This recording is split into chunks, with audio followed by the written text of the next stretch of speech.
Hello student, I am Shashi Bala from government polytechnic Badaun. और आज के इस वीडियो लेक्चर में हम सीईडी प्रोसेस के बारे में समझने वाले हैं। तो सीईडी प्रोसेस को समझने से पहले जो हमारा मटेरियल का सेपरेशन या फिर जो मटेरियल का डिकम्पोजिशन होता है इलेक्ट्रोकोटिंग में थ्रू द इलेक्ट्रिसिटी, वो किस तरह से होता है ये मैंने प्रीवियस वीडियो लेक्चर में बताया है, तो उससे ज़रूर एक बार समझ लें। तो जो हमारा सीईडी कोटिंग होता है, ये सीईडी कोटिंग हमारी एक इलेक्ट्रो कोटिंग है और ये इलेक्ट्रो कोटिंग हमारी इलेक्ट्रोफोरेटिक प्रोसेस के द्वारा की जाती है। इलेक्ट्रोफोरेटिक प्रोसेस में हमारे एक इलेक्ट्रिकल सेल होता है, उस सेल में हमारे दो डिफरेंट अपोजिट इलेक्ट्रोड यूज किए जाते हैं। एक हमारा एनोड होता है, एक हमारा कैथोड होता है, यानी कि एक हमारा पॉजिटिवली चार्ज इलेक्ट्रोड होता है, एक हमारा नेगेटिवली चार्ज इलेक्ट्रोड होता है। और सीईडी कोटिंग में हम जिस भी पार्ट पे हमें डिपोजिशन करना होता है या जिस भी पार्ट पे हमें पेंटिंग अप्लाई करनी होती है या कोटिंग अप्लाई करनी होती है, उसे हम एज अ कैथोड यूज करते हैं, यानी कैथोड पर उसे यूज करते हैं।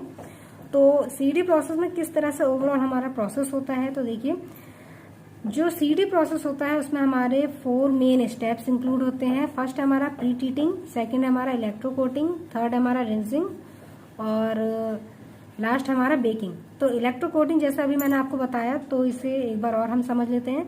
तो देखिए electro coating is the process में बी एनोडिक और कैथोडिक। इलेक्ट्रो कोटिंग प्रोसेस हमारा एनोडिक भी हो सकता है और कैथोडिक भी हो सकता है। तो जब हम कैथोडिक इलेक्ट्रो कोटिंग का यूज करते हैं तो वो हमारा सीईडी कोटिंग कहलाता है। Depending on the charge applied the substrate को हम किस तरह का चार्ज अप्लाई कर रहे हैं, तो उसके अकॉर्डिंग हमारा जो प्रोसेस होता है या फिर जो इलेक्ट्रो कोटिंग होती है या इलेक्ट्रो डिपोजिशन कोटिंग होती है, वो हमारी एनोडिक या कैथोडिक कहलाती है। Although the process are virtually the same, properties of the resultant coating are dissimilar. चाहे हमारी एनोडिक इलेक्ट्रो डिपोजिशन कोटिंग हो या कैथोडिक इलेक्ट्रो डिपोजिशन कोटिंग हो, दोनों ही कोटिंग हमारी जो प्रोसेस होता है वो लगभग हमारा सेम होता है, बट जो रिजल्टेंट कोटिंग की जो प्रॉपर्टीज आती हैं वो प्रॉपर्टीज थोड़ी सी हमारी डिसिमिलर होती हैं, यानी कि एक समान नहीं होती है, बट प्रोसेस हमारा दोनों का सेम होगा कि किस तरह से हमारी जो कोटिंग होती है या जो डिपोजिशन होता है वो प्रोसेसिंग हमारी सेम मैनर में रहती है। अब हम बात करते हैं जो हमारा सबसे पहला स्टेप आता है सीईडी कोटिंग में, दैट इज प्री ट्रीटमेंट। तो प्री ट्रीटमेंट हमारा किसी भी सबस्ट्रेट का प्री ट्रीटमेंट हम इसलिए करते हैं ताकि उसके ऊपर जो भी हमारी इम्प्योरिटीज या जो कंटामिनेंट पार्टिकल्स उसके ऊपर अडहियर रहते हैं वो सब हम पहले क्लीन कर सकें और उस सबस्ट्रेट को कोट करने के लिए प्रिपेयर कर सकें। तो यहाँ देखिए cleaning and phosphating the metal. तो क्लीनिंग से जो हमारा सबस्ट्रेट है वो पूरी तरह से उस पर जो भी हमारे ऑयल, वैक्सेस, सॉइल से किसी भी टाइप की जो कंटामिनेटेड पार्टिकल्स होते हैं हम क्लीनिंग के द्वारा उन्हें रिमूव करते हैं। और फॉस्फेटिंग हमारी मेटल की इसलिए की जाती है जिससे जो मेटल के ऊपर जो हमारी अदर कोटिंग अप्लाई की जाएगी वो अच्छी तरह से मेटल के साथ अटैच हो जाए, यानी कि अडेशन पावर को बढ़ाने के लिए हम फॉस्फेटिंग करते हैं। तो ये फॉस्फेटिंग और क्लीनिंग दोनों ही हमारे प्री ट्रीटमेंट में आते हैं। The pre treatment zone cleans and phosphate the metal to prepare the surface for electro coating. तो इस जोन में हम क्लीनिंग और फॉस्फेटिंग मेटल की इसलिए करते हैं जिससे इलेक्ट्रो कोटिंग के लिए हमारी मेटल की सरफेस प्रिपेयर हो सके। और ये जो हमारी इलेक्ट्रो कोटिंग है ये मोस्टली मेटल सरफेसेस के लिए की जाती है। आगे देखिए, a high quality zinc phosphate system using the immersion method is primarily used where steel and iron parts are to be coated. तो जो हमारा ये प्री ट्रीटमेंट होता है तो यहाँ पर हम जिंक फॉस्फेट सिस्टम का यूज करते हैं। और ये जिंक फॉस्फेट जो सिस्टम हमारा यूज किया जाता है प्री ट्रीटमेंट के लिए, ये एक इमर्शन मेथड होता है, यानी कि सबस्ट्रेट को हम इमर्स करके उसकी फॉस्फेटिंग करते हैं।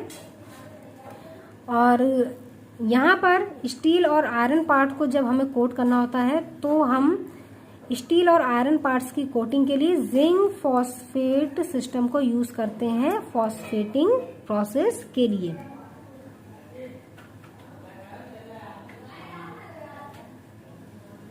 आगे देखिए, सीईडी इलेक्ट्रोकोट बाथ। तो इलेक्ट्रो कोटिंग में जो हमारा अब जो ये सीईडी कोटिंग में जो हमारा अगला स्टेप है प्री ट्रीटमेंट के बाद, वो हमारा क्या होता है इलेक्ट्रो कोटिंग बाथ, यानी कि जहां पर आपकी जो कोटिंग है वो सरफेस के ऊपर या सबस्ट्रेट के ऊपर डिपॉजिट होती है। तो यहाँ देखिए the electrocoat bath is where the coating is applied. तो इलेक्ट्रोकोट बाथ हमारा वो सेक्शन होता है जहाँ पर हमारी कोटिंग अप्लाई की जाती है and the process control equipment operates, और इसी सेक्शन में ही हमारे जो प्रोसेस कंट्रोल इक्विपमेंट होते हैं वो ऑपरेट होते हैं। It consist of 80 to 90% deionized water and 10 to 20% paint solid. तो इलेक्ट्रोकोट बाथ में हमारा DI वाटर यूज किया जाता है, 80 से 90% हमारा डाई आयोनाइज्ड वाटर यूज किया जाता है, और इसके साथ ही इसमें हमारा 10 to 20% पेंट सॉलिड यूज किए जाते हैं। यानी जो हमारा मटेरियल है वो हमारा 10 to 20% दिया जाता है 80 to 90% डी आयोनाइज्ड वाटर के साथ। The DI water act as the carrier for the paint solids which are under constant agitation. ये जो हमारा DI वाटर और जो ये पेंट सॉलिड का जो मिक्सचर होता है ये कंटिन्यू कॉन्स्टेंटली एजिटेट होता रहता है, और ये DI वाटर पेंट सॉलिड के लिए एक कैरियर का वर्क करते हैं। यानी कि पेंट सॉलिड का एक सॉल्यूशन बनाने के लिए, एक सस्पेंशन क्रिएट करने के लिए हम यहाँ पर DI वाटर का यूज करते हैं। इसके बाद ये जो हमारा इलेक्ट्रोकोट बाथ होता है, यहाँ पर जो हमारा सबस्ट्रेट होता है जिससे हमें कोट करना होता है उसे हम कैथोड के सापेक्ष रखते हैं, और जिस मटेरियल की हमें कोटिंग करनी होती है सबस्ट्रेट के ऊपर उस मटेरियल को हम एनोड के सापेक्ष रखते हैं। और फिर हम इसमें जब इलेक्ट्रिसिटी प्रोवाइड करते हैं तो जो हमारा मटेरियल होता है वो धीरे धीरे डिपॉजिट होना शुरू होता है, और जो हमारा एनोड पे मटेरियल यूज किया जाता है यानी जिसकी हमें कोटिंग करनी है सबस्ट्रेट के ऊपर, वो हमारा धीरे धीरे डिसॉल्व होके कैथोड पे जो हमारा पार्ट यूज किया जाता है जिस सबस्ट्रेट पे हमें कोटिंग करनी है उस सबस्ट्रेट के ऊपर वो मटेरियल हमारा धीरे धीरे डिपॉजिट होना शुरू हो जाता है। इस तरह से जो हमारी इलेक्ट्रो कोटिंग है वो होती है। इसके बाद जो हमारा सेक्शन आता है पोस्ट रिंस।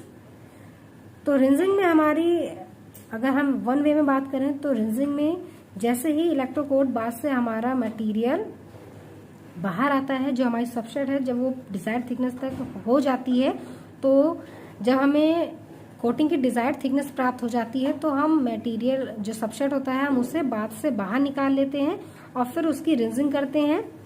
रिंजिंग यानी कि हम उसकी वॉशिंग करते हैं। तो देखिए, during the electrocoat process paint is applied to a part at a certain film thickness regulated by the amount of voltage apply.